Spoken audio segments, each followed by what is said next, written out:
Welcome back to Healthline. I'm Dr. Kevin Soden. Today we're talking about cosmetic surgery for older adults. If you're considering plastic surgery, one of the most important decisions you'll be facing is choosing the right surgeon. It's crucial to your safety and the success of your cosmetic surgery that the surgeon you choose has the right qualifications. Joining me again is Dr. George Bitar, plastic surgeon, and registered nurse Pat Bonine. Thanks to both of you for joining us today. Thanks, Phil. Thank you. Tell me now, lots of people advertise that they do cosmetic surgery, but why is it important to go to someone who's trained in plastic and cosmetic surgery? Well, Kevin, for the obvious reason that you want someone who's qualified doing your surgery. And there are a lot of doctors out there who say they're board certified, but they're not board certified plastic surgeons. And what I tell my patients is you should choose someone who's board certified by the American Board of Plastic Surgery, which is the only board of plastic surgery that is acknowledged by the American Medical Association. There are a lot of other names that are similar to it, but they don't have the same rigid criteria for selecting a plastic surgeon to be a member of this society. Pat, you probably get lots of questions from patients about surgeons and everything. What do you advise people? Well, talk to other people who've had plastic surgery. That's one of the best ways to find a good plastic surgeon. We have a lot of information on the internet about our practice, so that is a way of finding a good plastic surgeon. Do you find women have certain expectations about surgeons, that they're looking for one particular thing, or do you kind of help guide them in a certain direction? A lot of women come in having their minds made up about what they want. Some of them come in and say, well, I just want to look better. And then we kind of narrow it down to what don't you like about yourself and go on from there. And Dr. Bitar, what kind of questions do you want patients to be asking when they go looking for a doctor?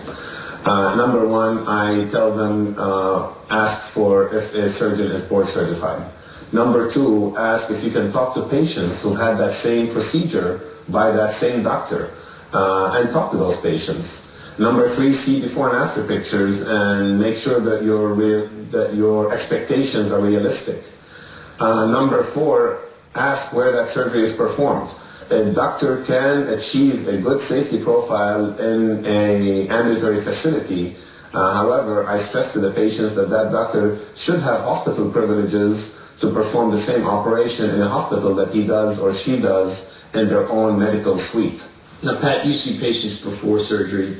What kind of counseling do you do to them about their expectations or what they're going to go through prior to surgery? Well, we start off going through the procedure. I give them the procedure in very great detail. Then I also go through the risks that Dr. Bitar goes through later. I show them the photographs. And then we go through, I spend a lot of time on post-op recovery, on what their expectations are to make sure that there are no surprises post-operatively, that they really can't get up and go to work the next day, that there is a recovery period involved, and that their results depend upon their nutrition and their ability to follow the instructions that we give them for their post-op care. I hate to say this about men, but we tend not to ask as many questions, and we keep things to ourselves as much. But do you handle men and women differently when it comes to plastic surgery? I give the same detail to men and women, and I may go into a little more detail about the recovery for men to emphasize a little bit more the necessity for allowing your body to heal. Dr. Bitar, do you ever turn away people? Are there certain people that you say, this surgery is just not going to work for you? You have unreal expectations here. I would say we turn away about maybe 20 to 25% of patients who come to us. Either because their expectations are unrealistic, as you mentioned, or their health will not allow a cosmetic surgery. I have performed general surgery before being a plastic surgeon, and I had a much lower threshold to operate on someone for medical necessity than for cosmetic purposes. And every surgeon should be that way. In other words, you should turn away people who the surgery may put them at risk. Thirdly, I think you have to turn away people who you feel that no matter how good the surgery is not going to meet their expectations.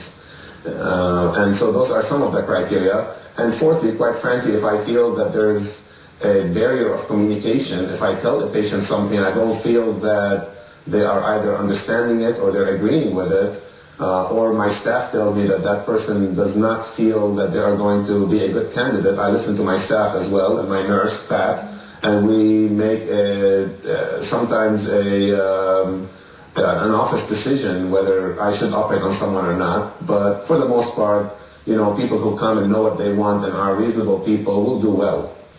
It seems like because this is an elective procedure and people don't have to go through this, that the trust and communication with the doctor who's going to be doing this is really essential. Kevin, the one thing that I do emphasize with patients on their very first visit is that the most important thing about choosing a plastic surgeon is that trusting rapport with your surgeon.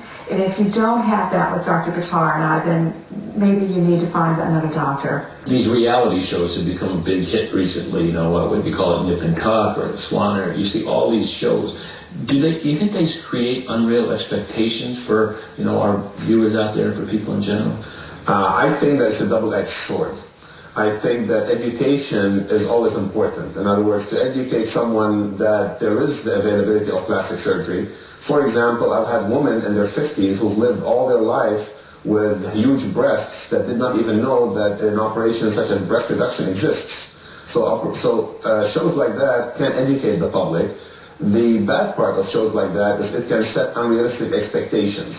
When someone goes and has 13 operations and have a personal trainer and have a dietitian and are on a show and they're expected to perform in a superhuman way in a period of 10 weeks, they are going to have different results than the average 60-year-old woman who wants to have a facelift or a tummy tuck or things like that. Dr. Bitar, I saw in the Wall Street Journal and a couple of TV shows have talked about people going overseas to countries like India and other places to get plastic surgery done, and regular surgery, even heart bypass surgery, a lot cheaper.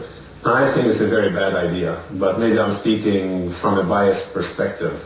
I feel that in America we have some of the best medicine in the world, and to bargain on a house or bargain on a car I think is okay, but bargaining on your health and taking a chance, flying half around the world to have a surgeon operate on you that you don't know anything about them except that their website says they're good, to me sounds foolish.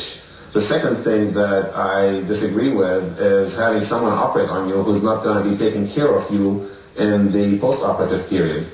I feel that the surgeon who operates on you should be the one taking care of you afterwards, especially with some surgeries that the first week or two you're not going to see the final result, as in cosmetic surgery.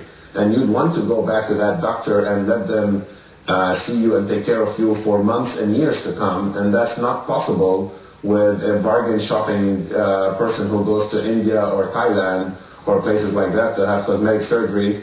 I'm not saying that they cannot have a good surgery, but you're taking your chances with the most dear thing to you, which is your body. Dr. Bitar, Pat, thanks for joining us. We'll tell you where you go for more information about choosing a plastic surgeon at the end of our show. So please, stay tuned.